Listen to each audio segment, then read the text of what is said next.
Kelly Guichard, bonjour. Tu es médecin du sommeil et psychiatre et tu travailles au pôle d'exploration des apnées du sommeil et également au CHU de Bordeaux.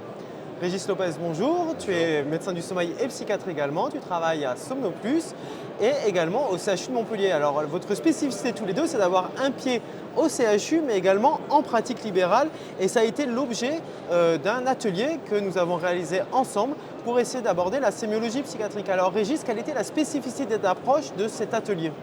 Alors, on a tendance à facilement opposer les deux mondes, le monde académique et le monde libéral, avec une approche qui peut être assez descendante au niveau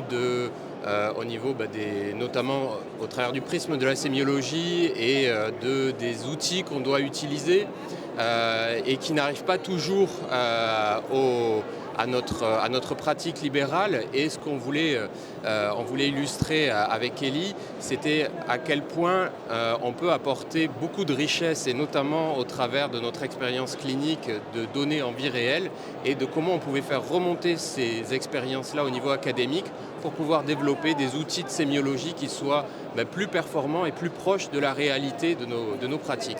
Et oui, l'enjeu du projet Nuit de la SFRMS, qui également structure cette approche, c'est de pouvoir faire de la sémiologie un objet de traduction entre les différents praticiens et ne pas mettre de côté la vie réelle de la pratique clinique qui pourrait inspirer des nouveaux marqueurs sémiologiques qu'il y aurait à structurer par un regard académique de confrontation à la littérature, mais également de faire redescendre dans le monde réel et des contraintes professionnelles qui sont exercées là. Et l'originalité, Kelly, ça a été de montrer que les contraintes de la pratique de la vie réelle pouvaient être un élément qui inspire ou qui permet de mieux structurer également la recherche pour, paradoxalement, faire plus facilement de la pratique clinique, mais également de la recherche avec les nouveaux outils qui sont développés. Oui, en tout cas c'est vrai, et puis même dans l'idée de la médecine libérale, on se dit on ne peut pas faire de recherche parce qu'il y a des contraintes, parce qu'on n'a pas le temps, parce qu'on n'a pas les budgets, parce qu'il y a une pression aussi de patients et qui fait qu'on n'ose pas s'y mettre ou qu'on pense qu'on sait pas possible, alors que clairement si on a les bons outils, je pense que même c'est possible, mais au-delà de ça, ça peut même nous faire gagner du temps et nous apporter même nous dans notre pratique clinique, puisque avec des outils de recherche, on va pouvoir plus standardiser nos évaluations, on va pouvoir partager ces données-là en équipe et donc que ça nous apporte en même temps sur notre pratique clinique. Donc c'est vraiment important d'avoir ces outils-là qui nous permettent de faire ça. Alors vous avez présenté deux outils, un outil de système d'information médicale pour votre pratique clinique et également un outil de transcription des entretiens. Est-ce que vous pouvez nous présenter chacun de ces outils et leur intérêt à la fois clinique et de recherche? Donc l'enjeu de cet outil de recueil de données, c'est de pouvoir avoir un outil qui nous permette notre pratique médicale et de récolter des données. Donc c'est un outil qui, par exemple, va nous permettre de pouvoir faire des questionnaires patients en ligne afin d'avoir un gain de temps et que ces données-là puissent s'intégrer, nous, dans notre logiciel médical et qu'on puisse comparer avec nos données de consultation clinique et puis à terme nos données d'électrophysiologie, de polysomnographie et ensuite de suivi afin de faire la recherche.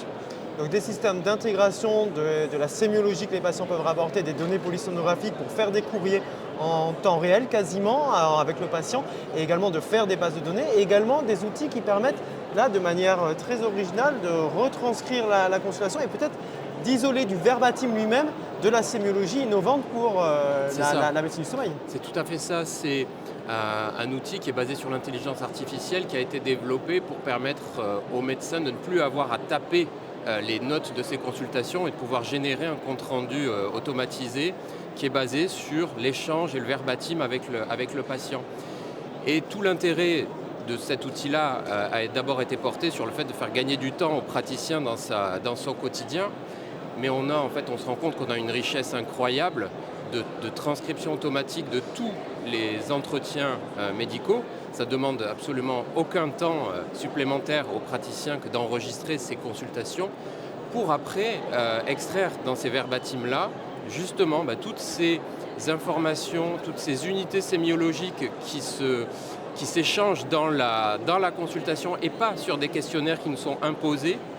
Et donc, l'idée d'utiliser ces outils-là, c'est de pouvoir faire remonter, comme on le disait, des données de vie réelle à partir des médecins libéraux qui ont finalement un pouvoir de recrutement de patients qui est très très important. Et c'est vraiment l'illustration du fait qu'un outil qui a été développé pour faire gagner du temps aux praticiens libéraux peut alimenter de façon prodigieuse des données vie réelle pour améliorer notre phénotypage des patients et développer des nouveaux outils pour mieux caractériser les patients sur le plan sémiologique. Les faire remonter au niveau académique pour les Exactement. confronter au monde académique. Alors, on n'a pas nommé les outils, mais il y en a différents. Vous avez présenté le mode d'usage et le fonctionnement de ces outils. Et pour finir, j'ai tendance à avoir vu cet atelier fonctionnel parce qu'il était centré autour de ces unités d'analyse sémiologique. Et vous êtes tous les deux psychiatres, je suis psychiatre aussi. J'ai tendance moi à dire que je fais du sommeil comme un psychiatre parce que je regarde la sémiologie comme l'élément pertinent. Peut-être une question ouverte à vous deux. Comment vous voyez la sémiologie du sommeil dans votre pratique clinique quotidienne?